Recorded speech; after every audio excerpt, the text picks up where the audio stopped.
cultivating the relationship is different than cultivating the partnership. Sure. So I want to be a distinction on that. So cultivating the relationship is very simple. Reciprocal vulnerability. There is no trust without vulnerability, and vulnerability has to be reciprocal. Think about your best friend or somebody you've known for, 5 or 10 years, who is like, you trust them entirely. You trust them with your life. Now think about someone else you know, who you've known for about the same amount of time, and they're merely an acquaintance. What's the difference? It's not time, because we just erased that. Yep. It's reciprocal vulnerability. It's that you were able to show up with your shit, and they can show up with theirs, and neither of you are willing to use it against each other. You're willing to be there for each other. So reciprocal vulnerability is how we build trust.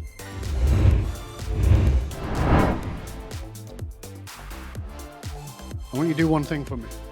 I want you to go to wherever you're listening to this podcast from. I want you to rate it, and I want you to review it, because I know what it takes to put a show together, because I have a podcast. I've had one for 15 years. Rate, review, subscribe to the show, and so that Phil knows. Otherwise, it's a one-way street where you're entitled. Write that you enjoy it and share it with somebody else. If you got something out of this, write to me. Tell me what you got out of it. Write to Phil. Tell him what you got out of it. Write it in the review. Share it with somebody else, because I guarantee you know, as you were listening to this, oh my God, I know somebody who should have heard that bit. Even if it was just for 2 minutes. Send it to them. Share it with them. Let this man know that all the time and energy and effort that he puts in is worthwhile. I mean that. Love it. Thank you, mate. I appreciate it. My pleasure.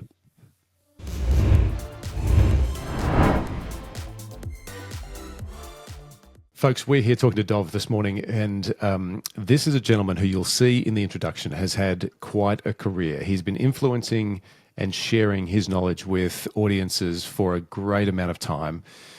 And I am very, very fascinated to dive into his thinking on leadership, in particular, the way emotional intelligence plays a role in leadership and in partnership. So, Dov, thank you for making time.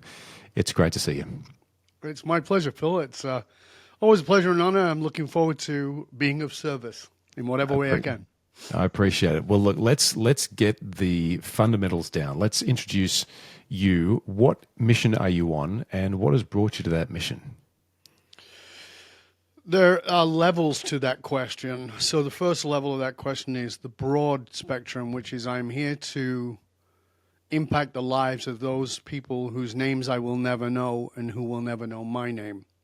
So it's not about the rounds of applause in the moment or, ooh, you're Dov Baron, but really about creating a legacy, a ripple that has got nothing to do with my name or my, quote, fame, whatever the hell that means, but rather about creating positive impact.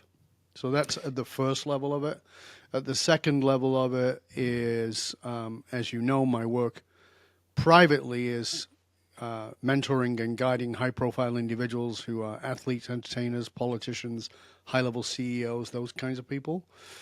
And in many ways, that kind of started out with this understanding that I learned from all my research, which is that I wanted to be a father to men.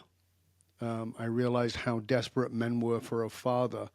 And even if you had a good dad, there's still something missing there, simply because it's your dad. So not because he did a bad job, but there is something there that we all need, that hand on the shoulder, I'm proud of your son, even when we're 70 years old. Mm-hmm. And hand on the shoulder, you're screwing up, kid. I love you, but you got to get your shit together. Mm. And I think we all need that. And I don't know that we can often hear that from our own fathers. What is it that drew you to that thinking and wanting to play that role? That's easy. I didn't have a dad. I mean, it comes from the fact that my own father buggered off when I was 7. Mm. So I didn't really have a dad. And then I had a stepdad who was, trying to think of politically correct, there isn't one, who was a pedophile who was a misogynistic ass, so there was nothing to learn about having a dad from him. And I had a grandfather who was narcissistic and extremely damaging. So I didn't have any really great men around me. And instead of that, sort of, I went out into the world looking for dads and met a lot of guys who just didn't own their own heart. They didn't own their own soul, and realized, now remember, I'm in my 60s. So, this is not recently, toxic masculinity. No. This is back in the 60s and the 70s. And I'm recognizing there's no men. I became a Jungian therapist and started studying Jungian archetypes and started to understand we need fathers. We need that. And it's not just men who need it, it's women too, but that needing that and understanding that was what was compelling me to, while studying psychology and quantum physics and metaphysics and neurosciences and all the other things that I was studying and politics, it was like, there's a fatherly edge to that that's different than authority. When we think about emotional intelligence and we think about, hopefully we've gone through our formative years with a really reasonably good set of people that can help form that out. But at some point you move out into the world, and as you say, there is not really the signal or the guide to help you round that out. What is it about men in particular, and we'll use this as the frame for much of this conversation, what is it about men and what are they looking for in order to round themselves out? Because the people that you would deal with most days in your coaching practice, the CEOs, the politicians, the people who are living a relatively senior and lonely, I would imagine, professional existence where there's not that many places to bounce ideas from and to sort of get a good bearing on what and how to think about things. How is it that they find you and come to you, and what is it that you're helping them do at that level, that high level of their careers? That's layered, so let's go through the layers. First of all, we like to assume these people are lonely, and to a degree that is true, and it's not true for the reasons we often think of. The reason it's true is because the more successful you become, the more transactional things become. And what I mean by that is this, and I gave this example to a very powerful individual I was working with last week, and he's like, I have a very small circle of friends because everybody who interacts with me is transactional because they know my power and my influence, blah, blah, blah. And I'm like, no, that's not true. And he's like, yeah, it is. That's my experience. And I go, no, it's not true. It's the lens you're looking through. And he goes, what do you mean? I said, can you remember when you weren't successful? And he goes, yeah. I said, can you remember being in your 20s or maybe even early 30s? And he goes, yeah. I said, were you ambitious? And he goes, very, very, very ambitious. I said, okay. And when you met somebody who had power and influence, there is a level of you want to get something, right? And he goes, yeah. I said, well, isn't that everybody you're also meeting now? Aren't they reflecting that to you? And he goes, yeah. And I said, now, here's the other thing. You may see them only as transactional, and that's the problem. They are transactional, no doubt about that, but you're seeing them only as transactional, and that's the problem. And he goes, well, what do you mean? I said, if you can remember back to when you were in your late 20s and early 30s, yes, you were ambitious and you were aspiring and you were wanting something. But let me ask you, didn't you want to know that person? And he said, yeah. And I said, so why were you coming across as transactional? And he goes, I don't know. I said, think about somebody you met. And he gave me an example. I said, and you wanted to know that person. He said, yeah. I said, but you came across as transactional. What was the difference? He goes, I guess I just was uncomfortable. I was nervous. I go, that's everybody you're dealing with.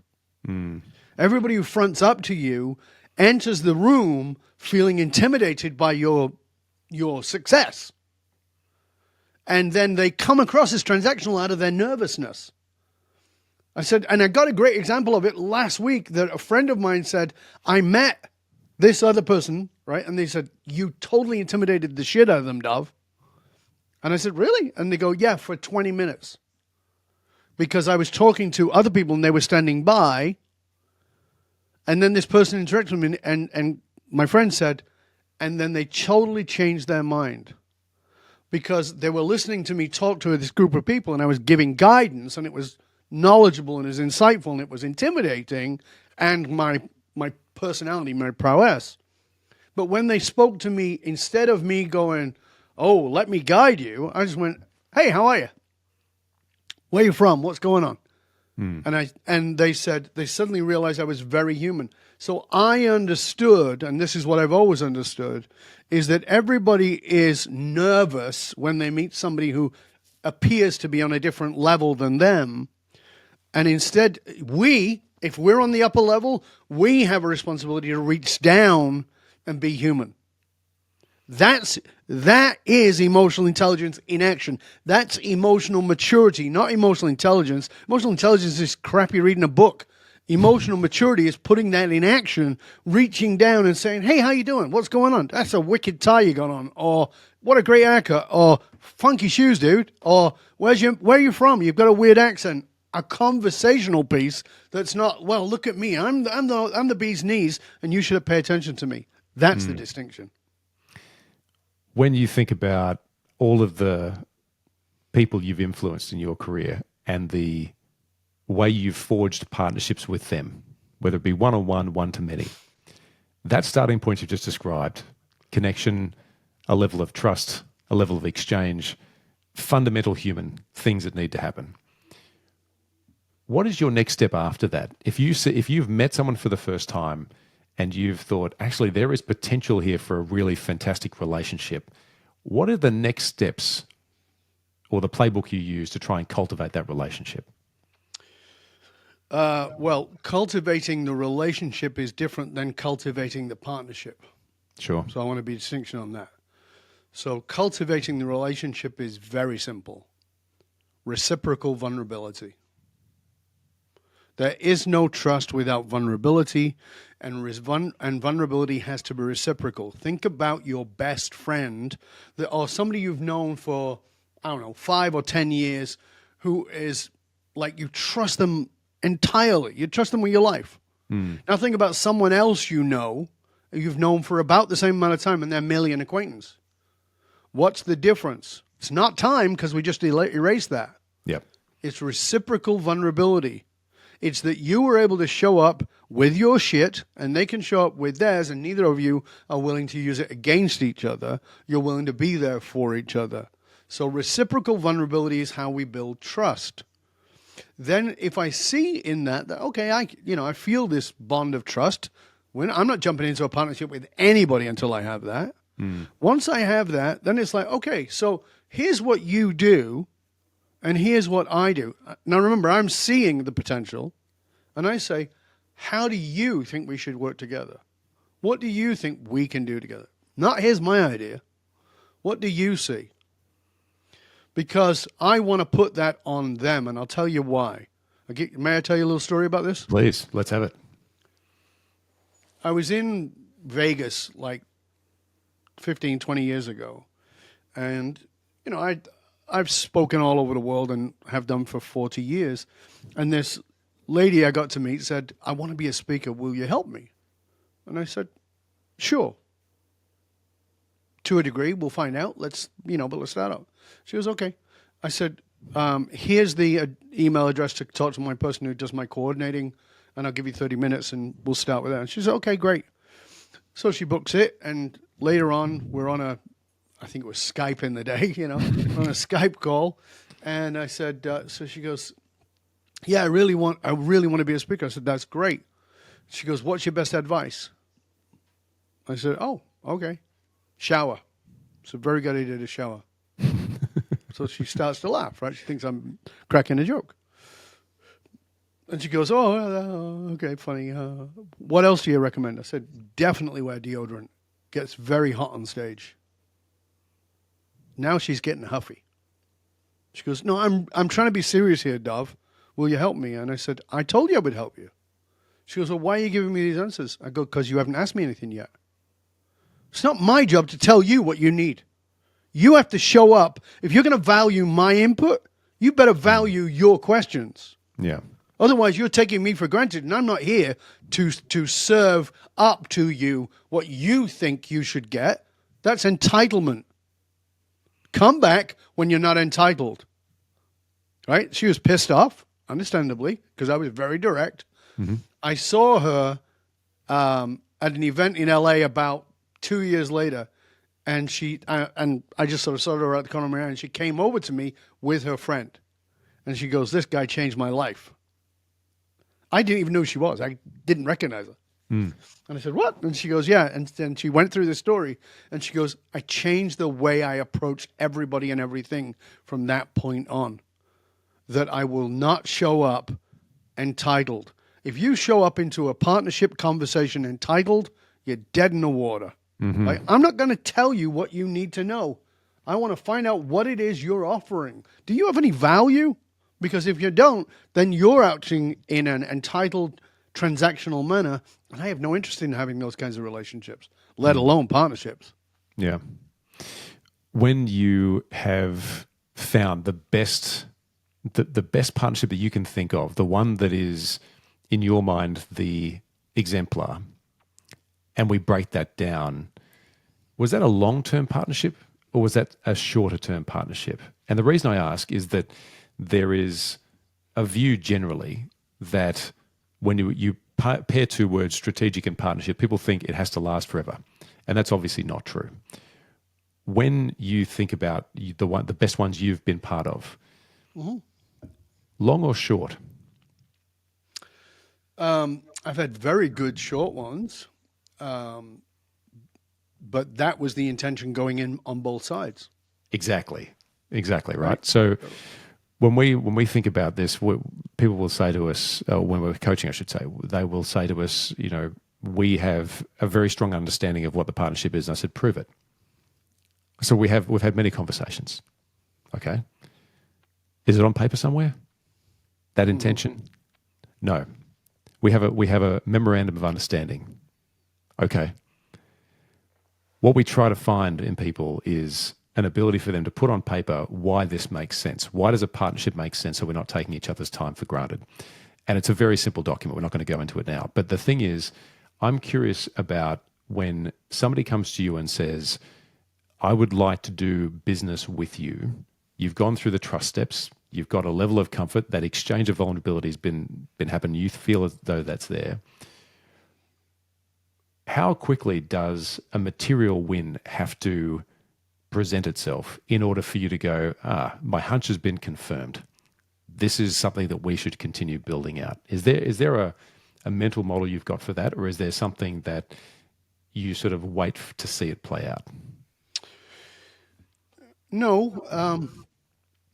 I mean, I've had relationships. Actually, it was on one this morning at 7 a.m.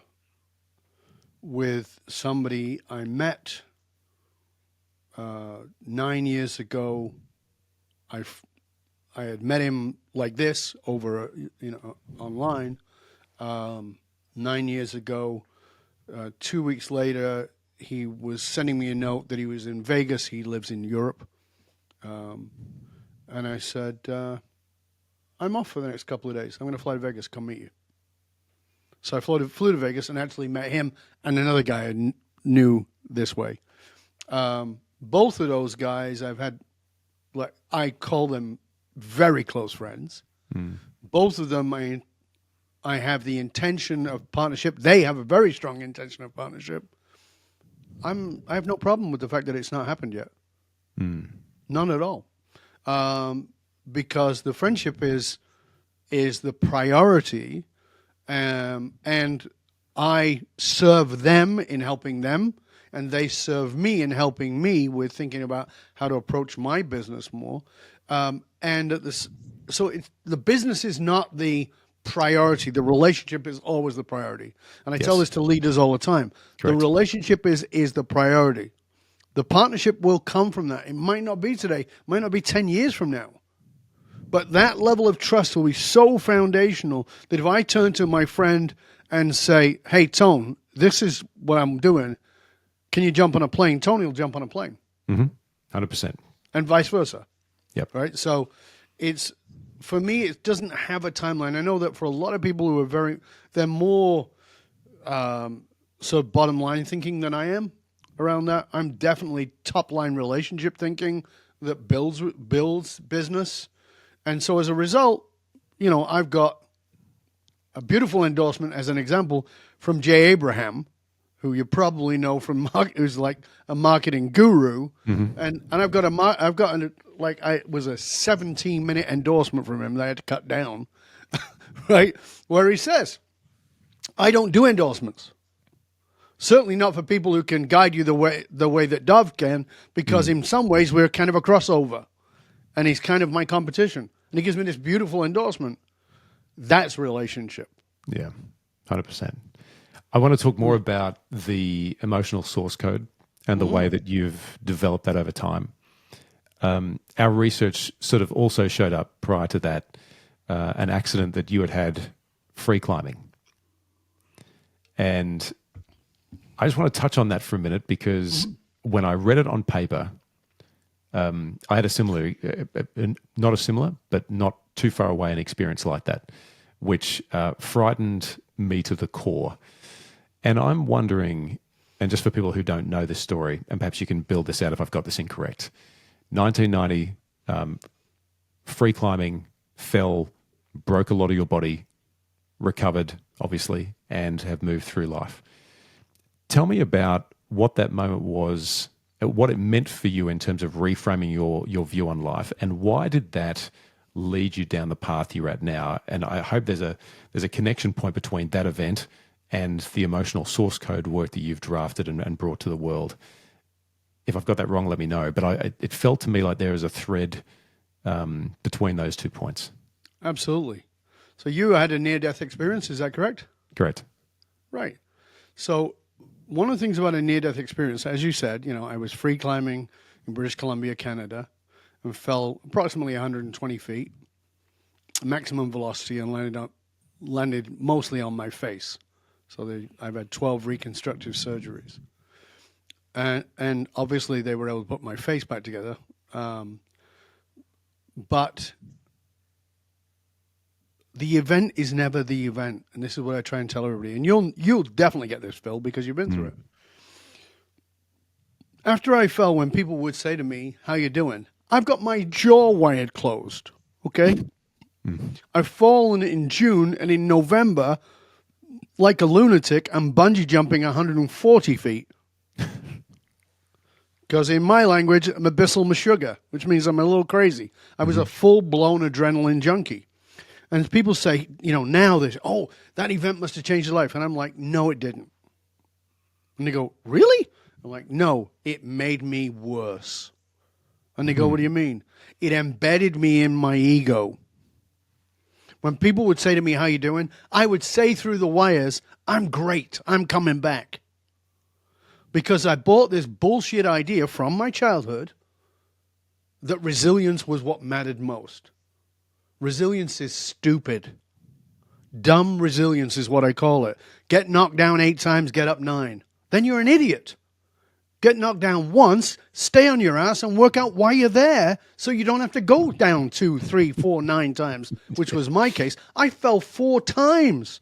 That mountain fall was my 4th fall. I fell off Bluff Knoll in Western Australia at 70 feet and tumbled down the entire... What did I do? Well, it's fine. Because I'm resilient. It's nonsense. You don't want to be resilient. You want to be anti-fragile, which means work out why you were there so you can grow and develop from that. That's a vastly different thing. So when I fell, it didn't change me. It embedded me in my ego. Because I'm this ghetto kid. I've been a martial artist. I've been a boxer. I've been a bodybuilder. I've owned businesses on 3 continents. I've led some of the most powerful people in the world. You're not going to get me down. Stupid. So on a Saturday night, my friends would take me out because I was broken, and they would try and cheer me up. And I'd go out on these Saturday nights and have this big sort of smiley face and, again, I'm great, I'm coming back. And I'd fake laughing. I'd fake having a good time. And I'd come home miserable and depressed. And I just was so emotionally and mentally and psychologically beat up. And then one of the Saturday nights I went out with the lads, and I actually laughed, and it was real. I had a good time. And my mate Harold dropped me off at the back, and as he dropped me off, I'm walking down the back path to my house, and I'm smiling to myself thinking, I am coming back. I had a good time tonight. I've got this sort of glimmer of hope. Yep. I open the back door, and the light from outside floods the kitchen floor, and across the kitchen floor, there's garbage everywhere. There's kitty litter, there's meat packaging, there's empty coffee grinds, and it stinks. And I've gone from that moment, a flicker of hope, to pure, unadulterated rage. Not anger, rage. Like, my head's exploded. And I start walking through the house, stomping around, looking for the culprit who I feel like I want to kill. And I get into the living room, and there's the culprit on the couch, all curled up and all comfy, and I raise my hand to strike, but I'm not a violent person. So immediately some part of my brain clicks in and goes, that's not who you are, so I stop. And instead, I scoop my cat up into my arms and pull him close to me. And he's cold. And he's stiff. And he's dead. He had a distemper attack, and that's why he'd torn up the kitchen and then died on the couch. And I fell to my knees, and I began to weep. And I was only there probably 2 minutes when I realized I'm not crying for Tough. That was the name of the cat. I'm not crying for the death of the cat. I'm crying for the loss of me. Who I'd been, that ego sense of who I was, had to die. And it took that fall for me to realize that, but not the fall, but the 9 months after, a full gestation period after of depression, and then another 9 months from that moment on of going, okay, why am I here? Why am I, and beginning to deeply dig into finding my purpose. And now, as I said earlier, my background is that I started out studying metaphysical studies, Vedanta, Taoism, Buddhism, Gnostic and Coptic Christianity, Kabbalah, all these different religions. Then I became a Jungian psychologist, started studying all that. Then I started study quantum physics because I'm a polymath. I study a bunch of different things while studying martial arts and boxing and running businesses, doing all those things. So I started studying quantum physics and then neuroscience in the very early days of neuroscience in like 81 and 82 and 83. And then it was a form of biohacking and then stumbled into quantum physics. And it was all that coming together in that 9-month period where I realized I've been sort of skirting around the edge of understanding this emotional code that we all carry around that is entirely subjective, but is tied into a collective. And I was like, this is really interesting. Started looking at that in quantum fields and how it worked. And so that was the foundation. I'd done all the work in the 20 years before that fall, but I'd not been able to piece it together because my ego was in the way. But that fall had shattered that open. And as I say to people all the time, when Humpty Dumpty falls down, you're not supposed to put him back together again. We tried to do that. I did for the first 3 of the 4 falls. You're supposed to make scrambled eggs. You're supposed to find out what else is in there that's different. And so in that process, it broke open my identity. So as I said, my body got shattered. My ego got shattered. My body got put back together, but my identity didn't. I tried my best to, but it wasn't going to work. And it's from there that I realized deeply this need to be a father to myself, to really give that to me, not in some theoretical way, but in a really deep sense, that I realized that many of the people I'd worked with before I fell were needing that thing, and then starting looking at this code and how I could recognize that code at 5 separate levels within an individual, and in my case, within organizations and even nations, because I've written emotional source codes for America. I did one for England. I did one on Vladimir Putin when he invaded Ukraine. I did one on Donald Trump in 2015 and said why he would win. So you understand those emotional source codes, you understand what drives the person, the organization, or even the nation. Can we double tap on that for a minute? If somebody was to experience that as a leader, the development of a source code, their emotional source code, can you walk that through for me? So it's understanding at a primary level that between 0 and 7, whether you remember that period or not, most of us don't, but even if you don't, you are impacted by everything that's going on around you. So the simplest way to think of this is this. When you come into the world, human beings are pretty useless, right? So, a giraffe or an elephant sort of falls out and stumbles its way out of the sack, and then right there it's eating its own food and walking around, doing its own thing, right? Yep. Human beings, we're bloody useless. We're still living in our mother's basement at 30. Like, what the hell's going on? We've not really got our shit together. So we're very dependent. And because of that, when you enter into the world, mom and dad, this is again primal psychology and Jungian stuff, mom and dad are the god and goddess. They know why the grass is green, why the sky is blue. They tell you to eat when you're not hungry. They tell you to stop eating when you are hungry. They make you get up when you're tired. They make you go to bed when you're not tired. They have all the power. And because they have all the power, they are right. Now think about this. This is psychological. They are right. Now, you're not standing on the edge of your crib, holding onto the edge of the crib while mom and dad are fighting about money going, these people really need some therapy. You're not doing that. You're going, oh, this is how the world works. Right? This is how the world works. It's not rationale. It's going in, directly in. You're in a deep delta state, and it's like deep hypnotic state, particularly for the first 4, but certainly for the first 7 years. And that stuff's just going in. And it tells you this is what reality is. So, I don't understand why I have money problems. Did your mom and dad have money problems? Yeah. Okay. That's part of your emotional source code. Yeah. Why do I always pick women who are? Why do I always pick men who are? Look at the emotional source code. You'll find it. What is your belief about?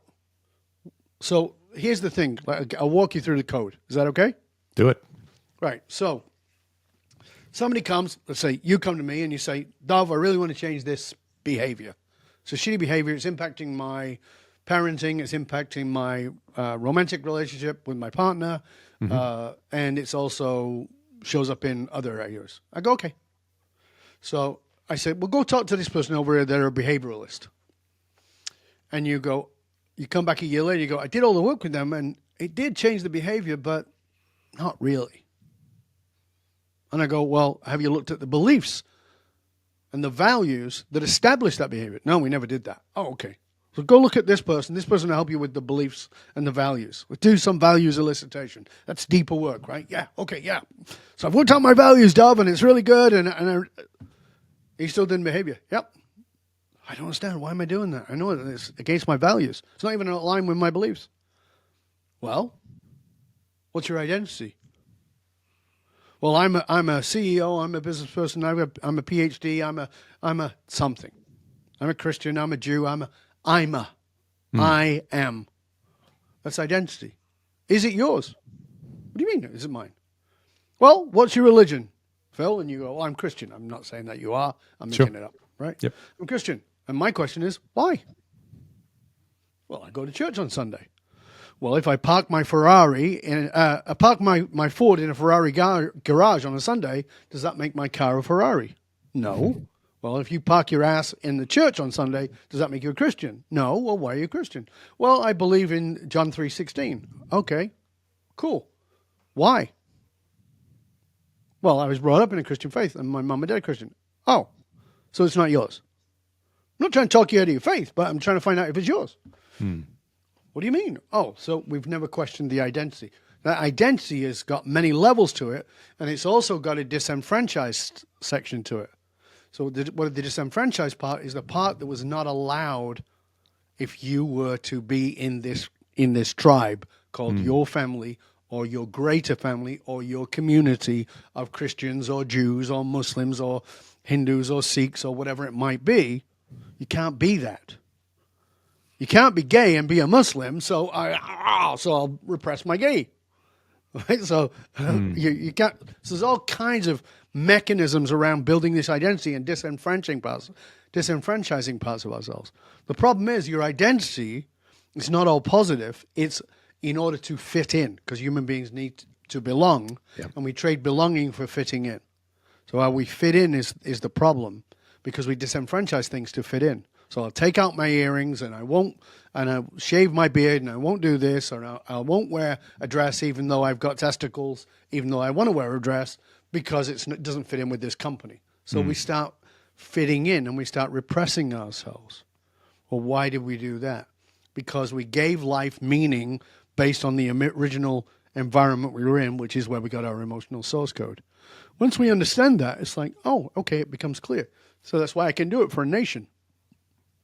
That's why I can do it for individuals in ways that are like, when people, by the way, you can go to dovbaron.com, click on the red box when it pops up, and it'll give you the emotional source code of Vladimir Putin. And people are like, wow, I never knew that about him. I never understood that. I did a lot of time and a lot of research to develop that. It's what I do. But as a result of that, you now see him, rather than seeing him as a megalomaniac who's trying to take over the world. I'm not saying that's not true either, but it's not exclusively true. There's more to the picture. And we like to see people as these single-faceted beings, and nobody is. We are multifaceted beings. You can say, well, I'm a very analytical person. Bullshit. No, you're not. And they go, why? Neuroscientifically, I can prove that you're emotional first. Well, but I value rational. I understand. You can value it, but you can't say that's who you are. You're not a thing. You're multiple things. So when I met my wife and we started to fall in love, I said, are you monogamous? And she said, of course. And I said, why of course? Why are you saying of course? Well, I don't fool around. I didn't say that. I asked you if you're monogamous. She goes, are you not? And I said, I am. By choice. She says, what do you mean? I said, I used to be monogamous by obligation, because my father was a philanderer, and so I didn't want to be like him, so I was monogamous to not be like him. I had to choose to be monogamous, and said, so here's the deal. You and I, this is my agreement to you. She goes, what? I said, you're allowed to sleep with anybody you want. She goes, really? I don't want that. I said, no, but I want you to understand, I have no control over that. So you're free to sleep with anybody you want. There's a consequence, though, and that is that I won't be in the relationship. It's okay. I have no control over you. And I'm free to sleep with anybody I want, but I know the consequences at the end of the relationship. And personally, I'm not willing to trade that, but it's a choice rather than an obligation in every single moment. So what does that mean? It means that if I see a beautiful woman, we've all got our hotties, right? You got somebody you look at and you go, ooh, delicious. Whether you're a man or a woman, doesn't matter. You got somebody you look at. Mine's Selma Hayek, right? And good choice, in my opinion. And I said, and the analogy I give is, if I walk into my bedroom and Selma Hayek's laid on the bed, naked, right? And she's reeling around. She goes, hey, Dov, come on over. I said, I got to be honest. I'm going to take in the view for a couple of seconds, because I'm a human being and I'm a man. And then I'm going to say, thank you, Selma. You need to get your clothes on, because I'm going to go in the other room and I'll wait for you. I'm married and I'm happily married, and I don't want to do this. I desire to do this, but I don't want to do this because I understand I'm not run by my desire, but I can still have my desire. We're multifaceted beings. I am rational and logical, but I'm also deeply emotional. I'm creative, and I'm incredibly, deeply analytical. One thing doesn't cancel out the other unless you've not examined your emotional source code, and then you have an identity. You say, well, this is what I am. No, you're not. I have so much. To start again, Sorry, I just blew your brains out. Well, look, so I buy this deeply, and there is this, started my career as a soldier, left through an unfortunate circumstance, ended up in a corporate career, then started building companies. I'm 7 companies in. I love what I do. And there is something really fascinating about when engaging with somebody, me having a desperate desire to want to know that multi-faceted nature of the person I'm sitting across the table from, because it cannot be true that you are just A or you are just B or the way you describe or have that identity. And in the context of trying to forge relationships and trust and finding a way forward with people, it would be such a relief for them to say, or find a way to express, here are the facets that you should be aware of about me so that we can find what the common ground is. It's, Dov, that's just fascinating to me. Can I give you another example? Sure. Because I've done a lot of work with vets. Okay. And one of my friends is one of the leading scientists who's treating them through vagal nerve injections and doing all kinds of amazing work. And he was having some challenges with some of the people. He was helping like massive amounts. He worked with the Green Berets. He worked with all the special forces. But he was having some problems, and him and I talked about it. And I said, I know what the problem is. And he said, what? And I said, it's on a couple of levels, but first of all, and this is very controversial, so please forgive me. I'm not trying to be controversial, it just is controversial, and that's this. Nobody's ever had PTSD who didn't have PTSD. And people go, what do you mean? If you've got PTSD from a battle, that's very real. But you had PTSD before you got PTSD. And people go, what do you mean? You had a mechanism, like I did, to repress, deny, compartmentalize the PTSD you had from other events, i.e. in childhood. And the war, the battle, has catalyzed that being seen in your own life, in your own being. But here's the deal, and this is, again, controversial. You don't sign up to kill foreigners unless you've got some shit to deal with. Right? Now, I know that not everybody goes into it but the mechanism is designed, that patriotism is designed that way. It's designed to pull into your weaknesses. It's designed to pull into your wounds. The mechanism of patriotism is specifically, psychologically designed to tap into those issues. Come with us, belong, be part of this, blah, blah, blah, right? It's a tribal mentality. And of course, it's wonderful for that. And by the way, I am not, I serve many high-profile senior military people. So it's not that I'm against these people at all. I serve them. But I want them to understand you got into this for a reason, and the PTSD is a result of something that has not been addressed.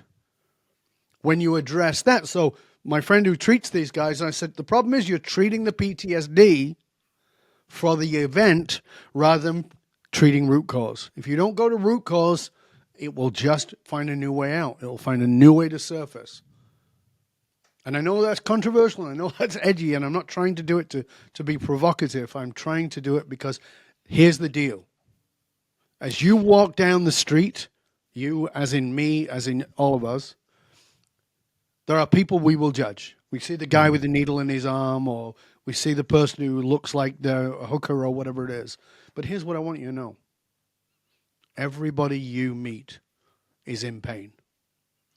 And everybody you meet is trying to feel better. You, me, every one of us.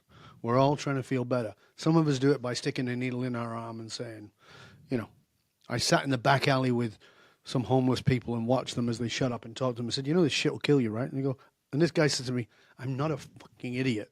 Of course I know that. I just can't bear the pain. I can't bear the pain. Everybody is in pain and everybody's trying to feel better. Well, how are you trying to feel better? Well, sometimes you get to feel a lot better by having a gang of brothers who are your side-by-side, die in the ditch together, that you'll go to battle with. Sometimes it's sticking a needle in your arm, and sometimes it's standing on a stage and getting 10,000 people to applaud you. Is one better than the other? Not in my mind. I don't disagree with you. There's a lot that we should have more conversations on to work that through. Let me take that source code example one step further. Mm-hmm. You know, when I engage, when you engage, when any organizational leader engages with another, the intention often is to find a way to do something better. At least that's what I hope the intention is. And they will spend a lot of time dancing around the idea of, unless they get one-on-one time together, they'll spend a lot of time dancing around their organizations. How is it that we can work together? How do we make things work to be more effective, bigger, stronger, etc.? If you were standing between two organizations who have instinctively determined that there is use in coming together, how do you collapse the time for them to understand each other so that they can have that conversation? I give them in a room. And this is the primaries, right? So whoever's really going to be making the decisions, get them in the room and I walk them through finding their own emotional source code and then finding the overlap with the other. Once you find that overlap, it's a done deal. It's like, oh, okay. How long would that take? Generally speaking. Well, I do it. So we do the initial work with an individual. It's a 24 hours straight. Mm-hmm. And when I say 24 hours straight, I mean it's straight. So they start at 8 o'clock in the morning, they finish 8 o'clock in the morning, and there's no nap. So we work right through the night together with an individual. And then I work with them for 1 year afterwards. Right. To help them integrate their emotional source code in a way that is empowering. When we do it in a partnership or bringing companies together, and often I've been brought in to do it with a CEO or a leader that I've worked with, and they're bringing on somebody who's going to take up a very major role. They were, we got to make sure this person looks great on paper, but we got to make sure there's a match. And then I interview them to see whether they can do this work. Because I might say to them, this person can't do this work. So you're going to have problems. So you can take them on. They meet all the criteria, but I guarantee you're going to have problems. And every time they've gone against me, and sometimes with very good reasons, great resumes, it's come and bit them in the ass. Yeah. But when it's two companies coming together, we take those two leaders, we put them together, and we usually spend about 3 days together, 3 to 4 days together. Right. So we'll do the emotional source code of one person with the other person observing the first part of that. Then we switch and go to the other person, and we go backwards and forwards until we've nailed down pretty much the generalized emotional source code of both individuals. Then when we do is the third day, as we put those together, where is the common ground and what is the common purpose? Not the Simon Sinek start with why, but the why of the why, the underneath. What's underneath that that comes together? And I've never found that it didn't. I can always find something that does. And so when I do it even with an executive team, because we do it with teams too, where you got 5, 6, or even as many as 10 people together, we find that common thread, and that common thread is then what bonds them. And that's the driver that says, well, this is why we're doing this. So I say is if you get those people in the room, even if one of them's kind of like annoying as all hell, but they understand their emotional source code together and they've tied together through a common why within the why, a purpose, then they're like, listen, you're really getting on my tits, but I know what matters is this to you. And they go, yep. And you go, okay, then we can find a way to do this. Yeah. Because that meaning, that purpose is more powerful, more important than my personality issues with you. What's the exemplar of a partnership that sticks in your mind as being best in class as a consequence of that kind of work? Well, that's very simple. That's Gorbachev and Reagan. That is, because I'm old enough to remember the coming down of the wall in East Berlin. That was a really great example of people coming together. I remember I lived in Australia at that time. I was living in Perth, and I remember hearing about that. I've followed global politics since I was a kid, so I was very interested in that. And little secret, that night I was out with my mates at the Red Parrot, which was a club in Perth that had recently opened, and I was off my tits on MDMA. I was on ecstasy. I was on the drug ecstasy. I never had the drug before, and somebody gave it to me, and I remember saying, "Oh my God, they should put this in the water for Reagan and Gorbachev."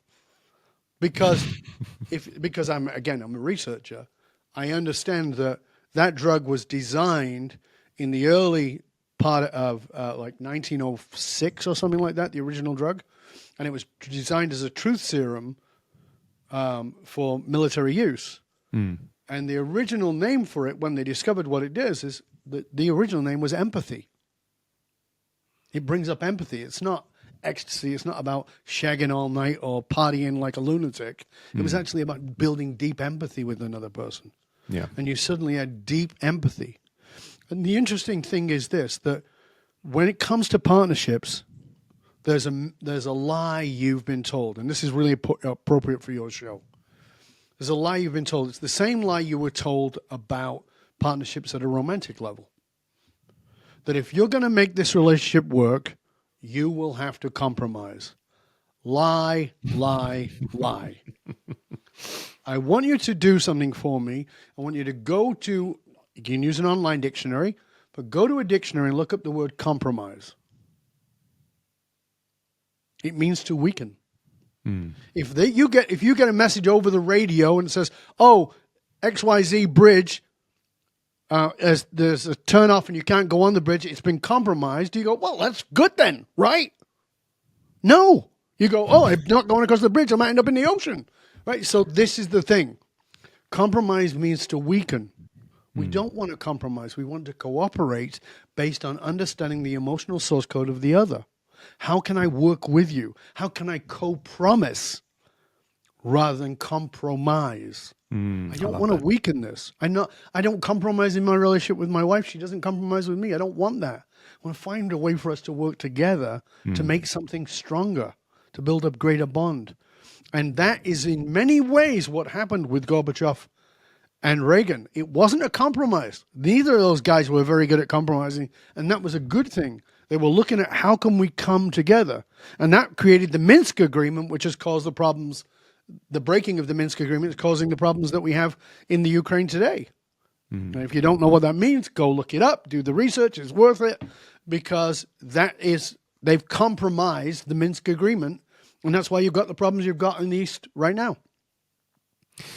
Dov, where do people go to learn more about this work so that they can start to delve into it? Because you've touched on a bunch of different and very important insights through this. Where are we sending people? We'll put this in the show notes as well. Thank you for asking, Phil. I appreciate it. You can go to dovbaron.com, as I said, DOVBARON.com. And you can, as I said, if you just click anywhere in there, a red box will pop up, and you can get the emotional source code of Vladimir Putin and a whole series of emails that will sort of walk you through it. So that's one way. I write for Entrepreneur Magazine. I write for Medium under Curious Leader. I have Curious Chronicles on dovbaron.com, which is a bunch of articles. I have a bunch of books. And, of course, I have my podcast, The Dov Baron Show, in which I go into a lot of these things, coming at it from a leadership position and understanding how it works, how it plays out. And that, because I'm a polymath, goes into things like this week's release is on quantum biology. So, like how we are impacting each other at a quantum level, because here's the thing, as I said, you're not one facet. You're part of, you're multifaceted, but you're also part of a collective. And the collective is not just your tribe, you're part of the collective of humanity. And so once you understand that, you can understand that you can be reactive to everything that's going around you or impacting you, or you can choose to stand steady in the truth of who you are at a multifaceted, magnificent level. DovBaron.com. You can also find my podcast, The Dov Baron Show, easy to find. I have a YouTube channel that's got like 4,000 videos on it. It's also under my name. I'm on Twitter, and the easiest place to find me is, of course, on LinkedIn, where I also write a newsletter every Tuesday.